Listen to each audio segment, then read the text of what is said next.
Indian army ने एक बार फिर साबित कर दिया है कि आज की भारतीय सेना सीनियरिटी से ज्यादा प्रेफरेंस डिजर्विंग ऑफिसर्स को देती है। दरअसल इंडियन नेवी और इंडियन एयरफोर्स के बाद फाइनली अब इंडियन आर्मी ने भी अपने 3 स्टार ऑफिसर्स के लिए ग्रेडिंग सिस्टम इंट्रोड्यूस करने का फैसला लिया है, जिसके बेसिस पर प्रमोशंस, पोस्टिंग और अपॉइंटमेंट्स दिए जाएंगे, ना कि सिर्फ सीनियरिटी के बेसिस पर। मैं हूं अंकित कौशिक और आज की वीडियो में हम समझेंगे कि आखिर क्या है ये ऑफिसर ग्रेडिंग सिस्टम और 3 स्टार ऑफिसर्स के लिए इसके इम्प्लीमेंटेशन से क्या इम्पैक्ट पड़ेगा। तो वीडियो को लास्ट तक जरूर देखें। अब तक आर्मी में सिर्फ मेजर जनरल रैंक तक के ऑफिसर्स की ही ग्रेडिंग होती थी, जो कि 2 स्टार ऑफिसर्स होते हैं। इसका मतलब है कि जब कोई ऑफिसर लेफ्टिनेंट जनरल बन जाता था, जो एक 3 स्टार ऑफिसर रैंक है, तो उसकी परफॉर्मेंस का कोई फॉर्मल इवैल्यूएशन नहीं होता था। इंटीग्रेटेड डिफेंस स्टाफ ने करीब 2 साल पहले ये प्रपोजल रखा था कि आर्मी, नेवी और एयरफोर्स तीनों में ही 3 स्टार ऑफिसर्स के लिए परफॉर्मेंस बेस्ड ग्रेडिंग होनी चाहिए। नेवी और एयरफोर्स ने तो ये सिस्टम पहले ही लागू कर दिया था, लेकिन अब आर्मी ने भी इसे अपना लिया है। ये नया ग्रेडिंग सिस्टम 31 मार्च 2025 से लागू होगा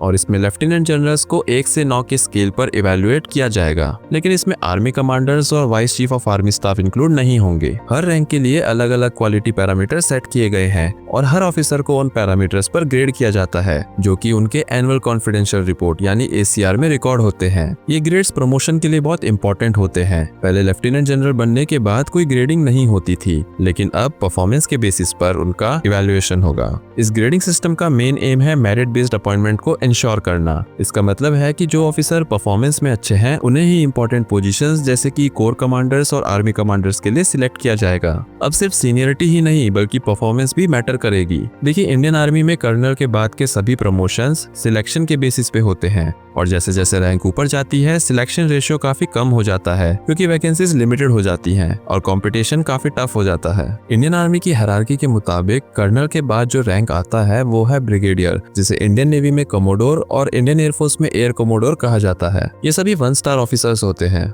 इसी तरह मेजर जनरल, रियर एडमिरल और वाइस एयर मार्शल एक 2 स्टार ऑफिसर होते हैं। लेफ्टिनेंट जनरल, वाइस एडमिरल और एयर मार्शल एक 3 स्टार ऑफिसर होते हैं और तीनों सर्विस के चीफ एक 4 स्टार ऑफिसर होते हैं। लेफ्टिनेंट जनरल्स ये जनरली कोर कमांडर या आर्मी कमांडर बनते हैं। पहले आर्मी कमांडर के सिलेक्शन में सीनियरिटी और रेसिडुअल सर्विस देखी जाती थी, यानी ऑफिसर के रिटायरमेंट में कम से कम 1.5 साल बचे होने चाहिए, लेकिन अब ग्रेडिंग भी एक इंपॉर्टेंट फैक्टर होगा। तो दोस्तों, ये थी इंडियन आर्मी द्वारा अपने 3 स्टार रैंक ऑफिसर्स के लिए इम्प्लीमेंट की गई ग्रेडिंग सिस्टम पॉलिसी, जो मेरिट बेस्ड प्रमोशंस और अपॉइंटमेंट को इंश्योर करेगा। बाकी आपका क्या मानना है? क्या ये ग्रेडिंग सिस्टम इंडियन आर्मी के स्ट्रक्चर को और स्ट्रॉन्ग बनाने में मदद करेगा? अपनी राय हमें नीचे कमेंट सेक्शन में जरूर शेयर करें। मिलते हैं अगली वीडियो में एक नई और इंटरेस्टिंग टॉपिक के साथ। जय हिंद।